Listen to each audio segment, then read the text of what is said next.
Hi everyone, my name is Seanne Heath and I want to give you a warm welcome to Heart Matters. In uncertain times when things seem so unsettled and tensions are running high, it's so good for us to take time to focus on the good things.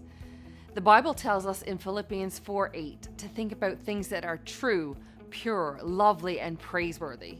And that's exactly what we plan to do together here today. In this show, we'll hear from a mom who received some devastating news about her daughter's health. Listen in as Natosha Farrell shares some of her daughter Sierra's story and how trusting in God made all the difference for them. Also singing a couple of songs, we're happy to welcome our friends Nathan and Abigail Freake as today's musical guests. Enjoy the show.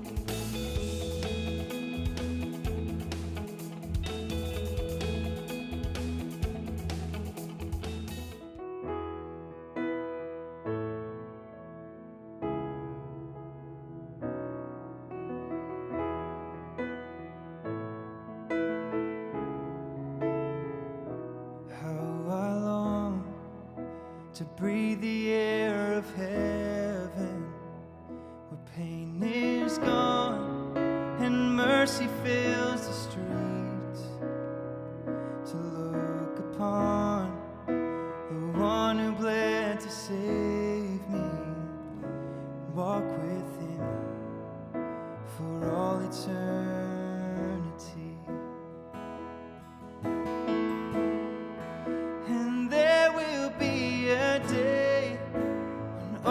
Bow before him, and there will be a day when death will be no more, standing face to face with he who died and rose again. Holy, holy is the Lord, and every prayer prayed in desperation, the songs of faith we sang through doubt and fear, and in the end we see that it was worth it. He returns to wipe away our tears, and there will be a day bow before him, and there will be a day when death will be no more, standing face to face with he who died and rose again.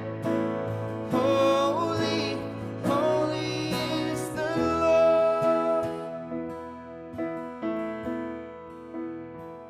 And on that day join in resurrection, stand beside the heroes of the faith, and with one voice 1,000 generations sing, worthy is the Lamb who was slain.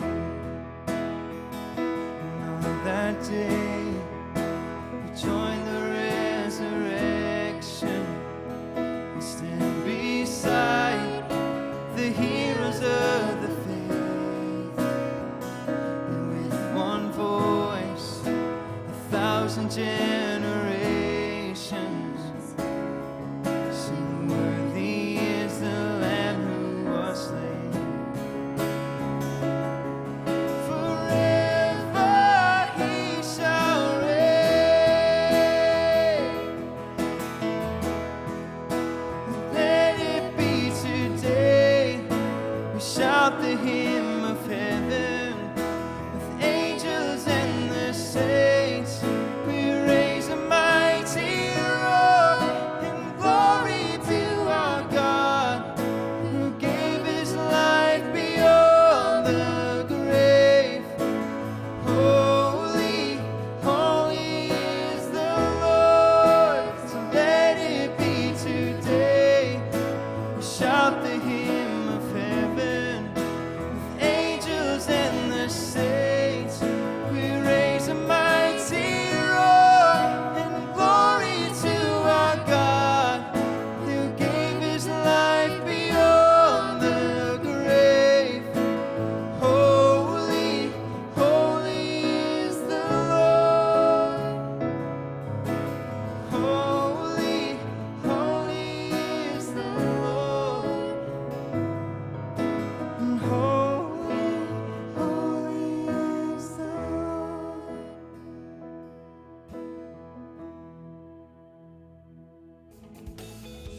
Heart Matters will return in just a moment.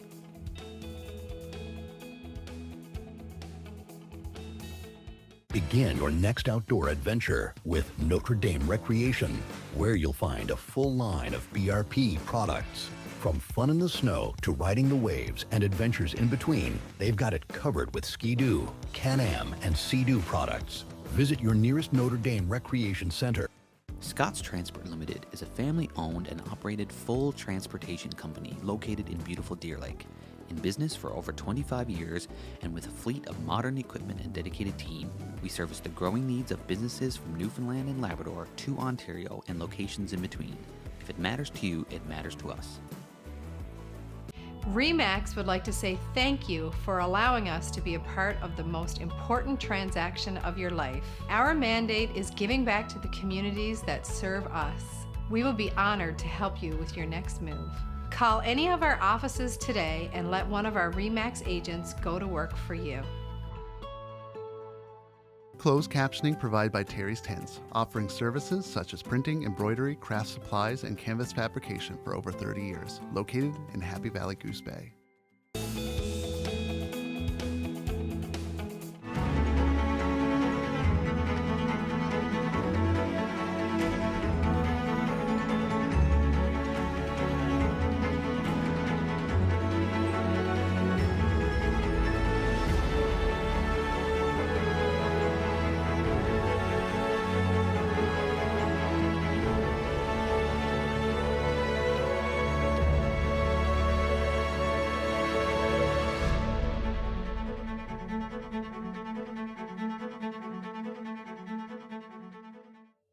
Hi, my name is Natosha Farrell, and I have 2 little girls. I'm married. We've been married for 8 years now. I was born and raised in Bay Roberts, moved to Ontario when I was 8, and then came back to Newfoundland about 5 years ago. So when Sierra was 12 months old, she started to walk with a little bit of a tilt, and I noticed things weren't really right with her. And people would say, "Oh no, Natosha, don't worry. You're just a first-time mom, and things are okay." And I said, "No, I don't think that that's the case. There's something a little off." This was in June of 2013, and then Sierra started to get a little bit tipsy. When she would walk, or she'd start to throw up, and it started to go from maybe once a week to every couple of days, and this progressed. And I would say within a couple of months I had taken her to about 9 different doctors. This included walk-in doctors, her family doctor. I had taken her to Sick Kids to get looked at, where they then referred me to a chiropractor. She was seeing a chiropractor for a while to see if they could help straighten her neck, as they thought this was what was called acquired torticollis. However, that was not working. In November of 2013 that year, I went to go to work that morning, and Sierra really got stumbly, and she almost fell on her way out the door that morning. I didn't make it to work that day, as I had to take her back to Sick Kids Hospital. I had called my mom, who was currently in Newfoundland. I was still in Ontario, and I said, what am I going to do? Sierra is really not well, and she's stumbling, and Mom had said to me, "Natosha, take her to Sick Kids and ask for an MRI." So I took Sierra to Sick Kids Hospital, and of course the doctor in emergency that day said again, "It's just a virus. She's going to be fine." And I said, "Can I speak to another doctor, please, just to get another opinion, as I really feel like she needs an MRI." And long story short, after that doctor did look at her previous file, they did see that she did have a tilted neck, and when she put all these symptoms together, her throwing up, she said, "Yeah, I think that we do need to order an MRI." So that's what they did. They did order an MRI, and about 9 o'clock that night, we did get the results of the MRI that evening that Sierra had a brain tumor. It was one of the worst nights of my life.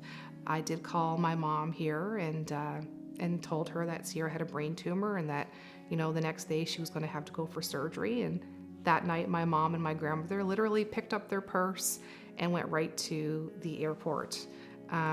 Thankfully, they did get there in time the next morning, as Sierra had to have that emergency surgery. It was so bad that evening, so when I did get the news, the head of neurosurgery called me from his house and said that, you know, what the way it looks really bad, and that, you know, the next day we're in for quite a long ride, as you know, there was probably going to be quite a few doctors and nurses in the room for that surgery. So they did really try to prep me that evening. Thankfully, the next morning, as I mentioned, my mom and my grandmother did get there in time. My husband was there, of course, and they did take Sierra for surgery, which lasted about 10 hours. It was only the grace of God that got us through that, and prayers, and, you know, everybody from all over the world was praying. There was prayer chains everywhere happening for her. And, you know, we were hoping that, you know, the results of that tumor was not going to be cancerous. But unfortunately, it was. We got the results back a couple of days later that it was a very rare form of brain cancer. It was called anaplastic ependymoma of the fourth ventricle. And it was not good. So this was November of 2013, and I had to meet with her oncologist, who advised us that, you know, if the surgeon didn't get all of the brain tumor the first time, her chances of survival would go from 70 to 80% down to 10 to 20%. Now, he did think he got it all at the first surgery, but we did find out after the second MRI that unfortunately he wasn't able to, so now we had to go for the second surgery. After her first surgery, her brain wasn't draining fluid properly, so the doctor said, you know, we've waited long enough, unfortunately we have to put a shunt in her brain. You know, I had to prep her for surgery, and that morning when I went to go bring her down for surgery, they had to first complete an MRI to figure out where that shunt had to go. And my mom was in the room, and I said, okay, Mom, like, let's go, because we had to go down for that MRI. She's like, I'm not going with you, Natosha. And I said, like, what do you mean? Like, you're going to send me alone? And she's like, she won't have that shunt. So I went down to the MRI by myself with Sierra, and she went in for that MRI, and right after the MRI, the doctor came out and said, her brain is, you know, draining perfectly. She doesn't need to have that shunt. So I went upstairs with Sierra in my arms with a big smile, and I was crying, and my mom said, I said she wouldn't need that shunt. You just need to have faith. So after Sierra's first surgery, you know, she was having issues swallowing. She had a tube down her throat where I had to feed her through a tube and basically listen for a pop through the stethoscope. And then after that, be able to feed her. We did that every 4 hours for months. She was also unable to walk after her first surgery. And after much prayer, she was able to walk that December. And so again, that was just another miracle there, because we didn't know what that was going to look like after the first surgery. So in January of 2014, the doctor, you know, when he went in to go and remove the tumor, he wasn't able to get it all. He actually just sewed her back up and said, unfortunately, if I took any of this tumor, she wouldn't be able to walk, talk, eat. She would literally, what his words were, she would be a vegetable. So he left her, even though the doctor knew that, you know, he left the tumor, and it was showing on that report like it was gone when they had gone back. The doctors reviewed the MRI images again, and even though they said it was there, it wasn't showing anymore. And the doctor's words specifically was, I know they said it was there, but we can't see it anymore. And I just wanted to read that just to make sure I didn't miss that part, because it was so miraculous that, you know, even though the doctor knew that, you know, he left the tumor, and it was showing on that report like it was gone when they had gone back. You know, I know sometimes the doctors would think that, you know, Mom might have been a little crazy, but she would say to them, like, whenever we'd get a bad report, she'd say, you know, very politely, like, thank you, but we're going to believe the report of the Lord. And it's just always something that we've, you know, steadfast, and, you know, we've always trusted God, and no matter what they told us, we knew that, you know, God had the final say. The doctor actually walked in, and she was crying because they had no answer for Sierra. It was actually so unreal that they had the head of oncology at Sick Kids had connected with other doctors worldwide and had like a meeting about Sierra because they had no answers. They were like, we left the tumor, and like it's no longer showing. Like it was, they have no answer for her. I would run into doctors afterwards at Sick Kids Hospital, and even people who, you know, don't have faith or maybe don't believe in God, they would still call her a miracle because they had no answer for what had happened to Sierra. The doctor actually physically saw it, left it. It was on the MRI report, but when they went back later, like it was no longer there. So they actually could not believe it, and that's why they had to have that meeting with other doctors, because they used to meet on Sierra's case once in a while, but the doctor that day who told me it's no longer, she's like, I know we told you it was there, but it's not there. You know, she said they had to have a meeting because they could not believe what they were seeing. It really goes to show that God is still in the miracle working business. And, you know, like I said, she is a 13-year-old thriving young girl. So we're super blessed and super thankful for God and everything he did. Sierra used to also go for MRIs every 4 months after her second surgery. That was part of her follow-up. Then she went for every 6 months. Then she was going every year, and she just went recently, about a week ago actually, and we just received, of course, the news that we already knew, that it's all clear. So this is Sierra. This is our precious miracle. She is now almost 13 years old, and it's been almost 11 years now since she was diagnosed and was healed from cancer. So as you can see, she is absolutely perfect. She is amazing in education. She has awesome hearing. She swallows very well, and she's a healthy young girl. It makes me really happy when people call me a miracle. I'm very thankful for God for healing me.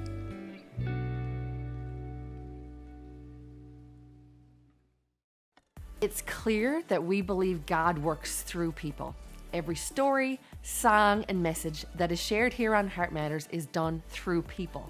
On and off camera, God is using people to speak his message of hope. And here's where you can help. Go ahead and send us suggestions of people from your area that could be a part of an upcoming show. What God is doing in the lives of people around us is too good not to share with others. Also, if something you've heard in the show has impacted you, we'd love to hear about that as well. Simply drop by our website and leave us some feedback there, or send us a direct message on social media. And speaking of social media, if you're not yet following us, please join in so you can see the latest on upcoming episodes and events. Still to come in today's show, The Bottom Line with Mike Freake, and more music from Nathan and Abigail Freake when Heart Matters returns.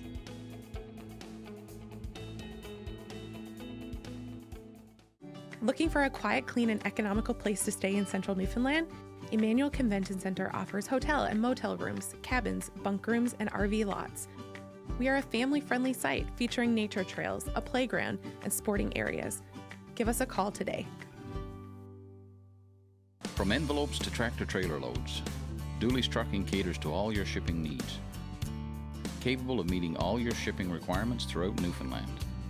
Dooley's Trucking is your choice for fast and efficient delivery. Ship with the best. Ship Dooley's.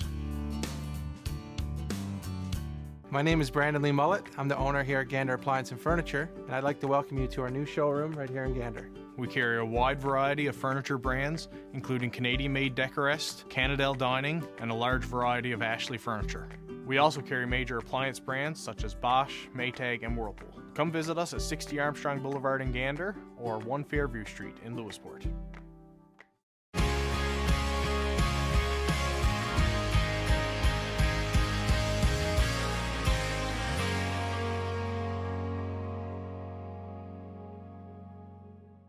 Well, 2025 came in with a bang in California.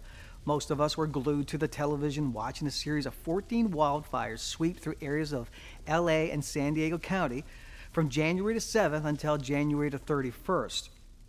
The dry, humid conditions along with the high winds contributed to the perfect conditions for this fire to grow out of control. Unfortunately, the fire killed at least 29 people, forced more than 200,000 people to evacuate, destroyed more than 18,000 homes and structures, and it burned more than 57,000 acres of land.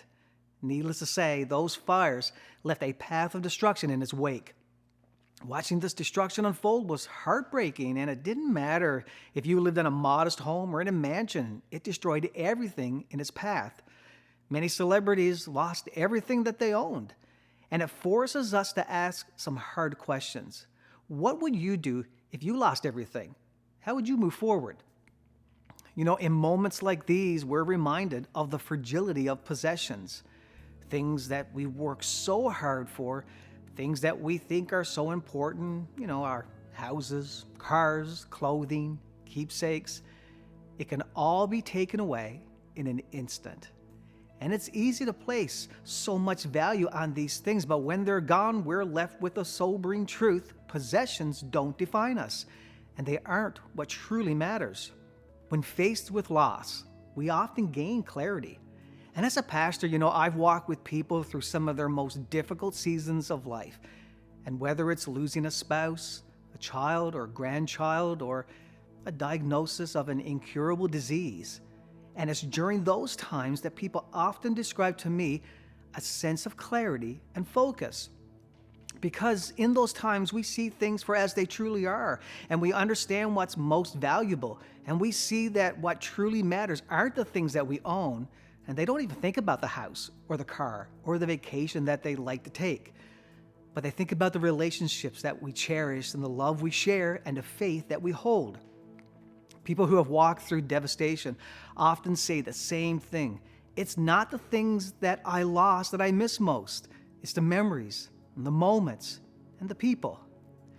You know, Jesus reminds us in the Bible to focus on treasures that can't be destroyed, things that have eternal significance.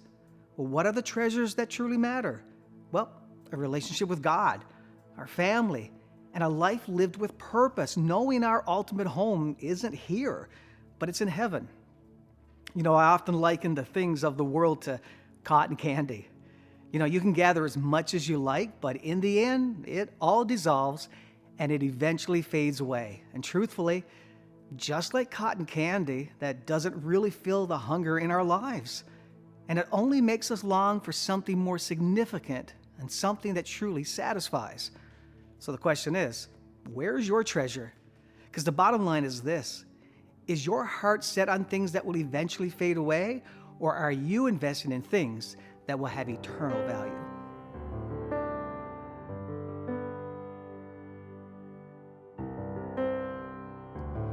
On the day that death surrendered to the mighty cross of Jesus Christ, the earth would shake beneath the weight of darkened skies. And on his brow a crown of sorrow, for a king whose weakness was our strength. No word he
The cross will indeed never lose its power. Thank you, Nathan and Abigail, for singing that truth over all of us today. I also want to send out a big thank you to Natosha and Sierra for reminding us through their story that God is with us in our scariest moments, and He is able to do the impossible. We pray that wherever you find yourself today, whether in a time of trial, peace, or even celebration, that God would be in the center of it all, and you would put your trust in Him. Well, we've reached the end of our time for now, but please join us again here next week.